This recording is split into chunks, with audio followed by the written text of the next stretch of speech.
Welcome to Transforming Questions, an interactive Christian formation series for adults 16 plus, preparing for baptism, confirmation, reception, or reaffirmation, and also for those exploring faith for the first or 50th time.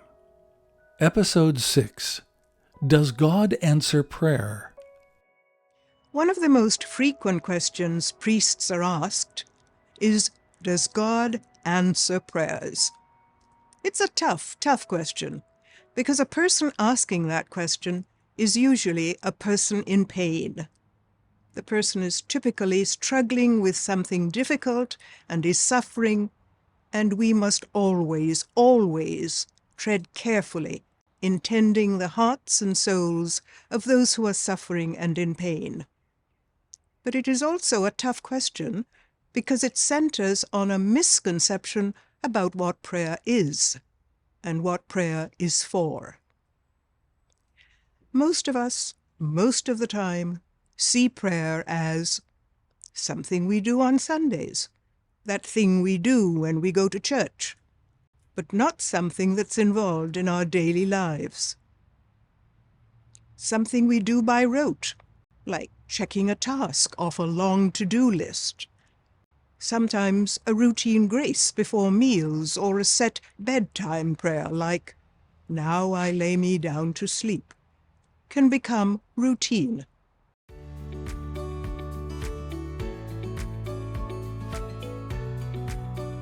Or prayer might feel like leaving God a voicemail. An episode of the web-based parody show Mr. Deity portrays God sitting on his couch reading a book.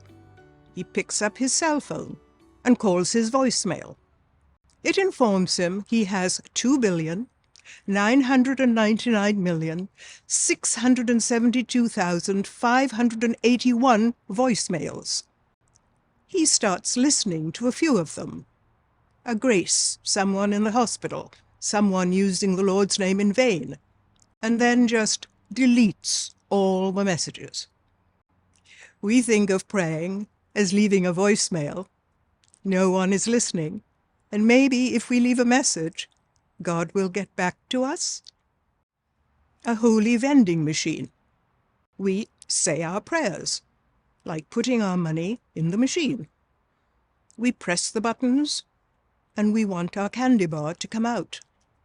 And then we're pretty angry and disappointed when it doesn't, or we decide that God doesn't really answer prayers.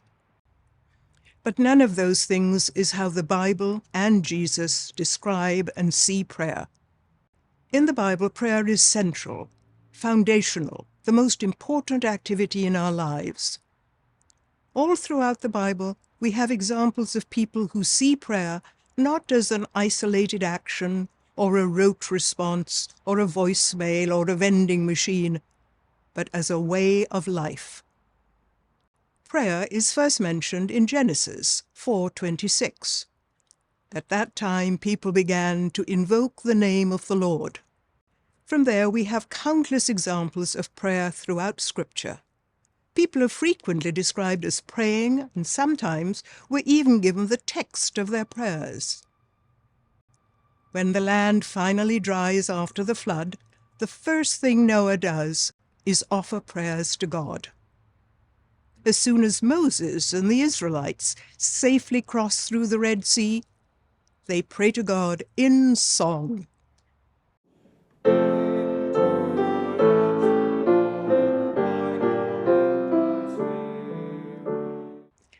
Central to our Bible is the book of Psalms, a record of prayers written when people felt all kinds of emotions: joy, sadness, anger, fear, disappointment, relief. Answer me when I call, O God of my right. You gave me room when I was in distress. Be gracious to me and hear my prayer. O Lord, in the morning you hear my voice. In the morning I plead my case to you and watch. Hear a just cause, O Lord. Attend to my cry. Give ear to my prayer from lips free of deceit. When people encounter angels or Jesus in the New Testament, They often respond with spontaneous prayer. Mary's Magnificat, Zacharias Benedictus, Simeon's Nunc Dimittis. Paul, in his letters, tells us that he prays at all times and in all circumstances, and he urges all believers to do the same. James encourages believers to offer prayers in good times and in bad. And most importantly, Jesus prays. Now during those days he went out to the mountain to pray, and he spent the night in prayer to God. In the morning, while it was still very dark, he got up and went out to a deserted place, and there he prayed. Then he withdrew from them about a stone's throw, knelt down, and prayed. Father, if you are willing, remove this cup from me, yet not my will, but yours be done. Prayer was so important to Jesus that he personally often took time away to do it.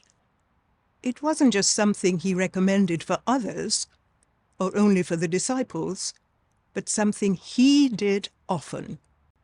Jesus was continually taking time from his busy schedule of teaching, preaching, and healing to pray, of all things. And Jesus assumes that we will all take prayer as seriously as he does. In Matthew 6, 7-13, when Jesus teaches his disciples to pray, he says, "When you pray, not if you pray." When you are praying, do not heap up empty phrases as the Gentiles do, for they think that they will be heard because of their many words. Do not be like them, for your Father knows what you need before you ask him. Pray then in this way: Our Father in heaven, hallowed be your name. Your kingdom come, your will be done, on earth as it is in heaven. Give us this day our daily bread, and forgive us our debts, as we also have forgiven our debtors. And do not bring us to the time of trial, but rescue us from the evil one.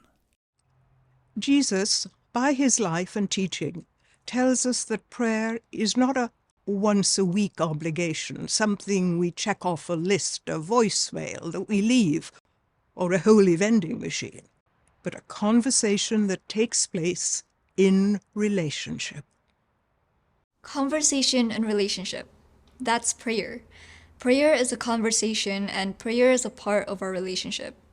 Imagine yourself coming to the end of the day and sitting down with a spouse, a friend, or a family member. This time of sharing our lives with one another, the good, the bad, and the ugly, is important. The conversations may include times of comfortable silence as you sit together and enjoy one another's presence. This is what prayer is like. It's like the kind of conversation in relationship. It involves both talking and listening as you share your life. It involves time of a comfortable silence. It's not always about getting answers to questions or about receiving things. In fact, it would be pretty damaging if you approach your relationship with a spouse or a friend like a vending machine. If every time you talked to them, you were asking for something, if they were ignored in the time in between when you didn't need something, if you were always upset when they didn't give you exactly what you wanted. The same is true with God. We need to approach our prayer, our conversation with God, in the way that we approach a relationship with a loved one, not the way that we approach an obligation or a machine. And that's why the question, does God answer our prayer, is the wrong question, or at least not the best question. The question assumes prayer is a one-way street. Prayer is about bringing questions to be answered, or bringing problems to be solved, or even bringing demands to be met. Yet, there is another way to think about prayer. Prayer is not asking for what we think we want, but asking to be changed in ways we cannot imagine. Or said another way, the real value of persistent prayer is not so much that we get what we want as that we should become the person we should be. When we change our perspective, we begin to ask not does God answer prayer, but does God meet us in prayer? The answer to that question is a resounding yes. God promises to show up. to meet us in prayer, to be present in relationship. But no relationship can be one-sided. When we neglect the prayer, it's like God is waiting for us on a date and we never showed up. For God to meet us in prayer, we must also meet God in prayer. We must make prayer a priority in our lives. We have to make space for our relationship with God. Make space in our homes, make space in our calendars, make space in our hearts. So, how can we do that?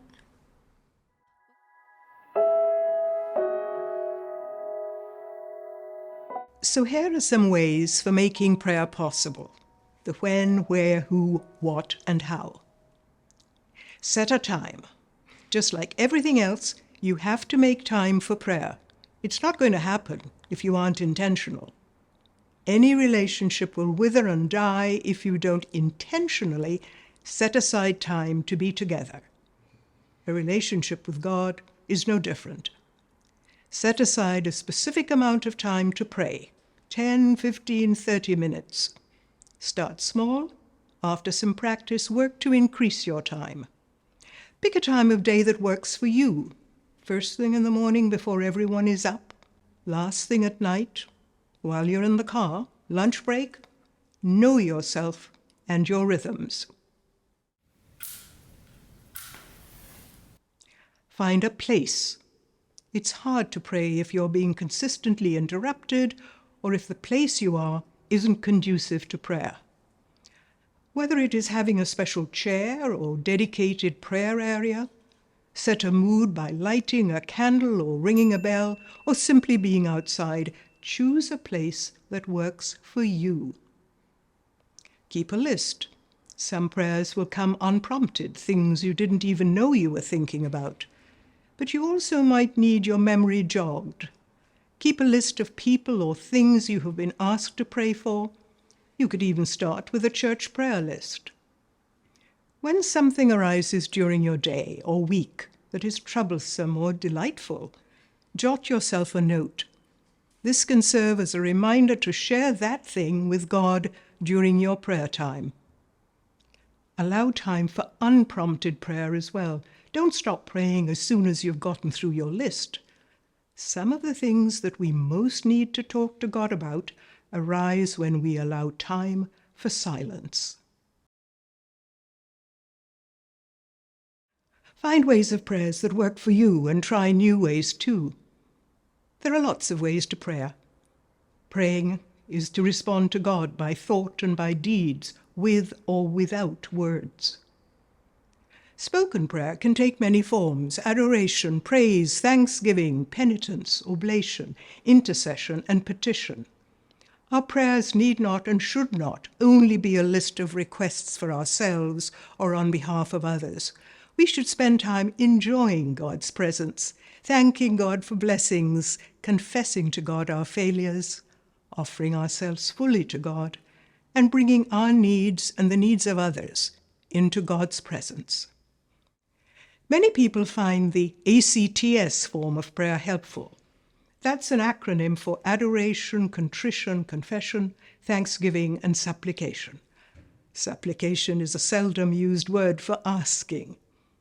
Going in that order helps prayer to be oriented and not focused on one or two things alone. In the Anglican Church, we often use formal written prayers. These scripted prayers are beautiful, many of them hundreds of years old, and can help us as an entry into God's presence. But it's also fine to use made-up prayers referred to as extemporaneous, using our own words, as though you were having a conversation with God. Try to integrate both into your prayer life. Remember, you can also pray without words. There are dozens of active or creative forms of prayer: journaling, music, walking a labyrinth, art, praying in color, doing chores as a way of praying, wash dishes as though you were washing the feet of Jesus, etc. Start with your comfort zone. Are you a talker? Then talk to God out loud on a walk. Ignore what other people think. Are you a writer? Try journaling. Do you love music? Try playing music or listening to music as part of your prayer life. Try to pray in new ways. Don't only pray the way you've always done it. Your prayer life will get stale. Try new ways of praying. Then be generous with yourself if they don't work out like you planned. Keep practicing. So here are some ways to begin regular prayer as part of your daily spiritual practice. Offer grace at meals, every meal, every time. There are prayers in the Book of Common Alternative Services, page 694 to 95, if you need a place to start. Start a practice with your family at bedtime, or over meals to talk about the day. This is an ancient kind of prayer called examen. Go deeper than just asking what happened. Ask things like, where did you meet God today? Where did you fall short today? When did you feel the Holy Spirit today? Try to perform a daily practice with greater intention as a way of prayer. When you're driving your car, turn off the radio and pray for each person you see, even the ones that cut you off, as well as those on your prayer list. While you're doing dishes, thank God for all the blessings that make that possible. The food you ate, the hands that grew and prepared it, the warm water, etc. Anything you do can be prayer if you are doing that thing with God. Pray as you are, not as you aren't. Pray as you can, not as you can't. You don't have to get everything in your life right to start praying. Don't wait until you're sure, or you've memorized the right words, or you have your life under control. Just start, and the rest will follow. The important thing about prayer is to keep at it. It's a practice, something you learn by doing. Give it a shot tonight and start or continue your conversation and your relationship with God.